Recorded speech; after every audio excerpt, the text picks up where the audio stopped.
မြန်မာနိုင်ငံသူနိုင်ငံသားများအားလုံးဘေးရန်ကင်းကြပါစေစိတ်ဆင်းရဲကင်းကြပါစေကိုယ်ဆင်းရဲကင်းကြပါစေကိုယ်စိတ်နှပြကျန်းကျန်းမာမာချမ်းချမ်းသာသာဖြင့်မိမိတို့၏ခန္ဓာဝန်ကိုရွတ်ဆောင်နိုင်ကြပါစေဆင်းရဲဒုက္ခအပေါင်းမှလွတ်မြောက်၍စည်းစိမ်ချမ်းသာများတိုးပွားနိုင်ကြပါစေ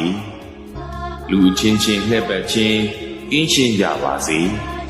အထင်သေးခြင်းအချင်းချင်းကင်းရှင်းကြပါစေ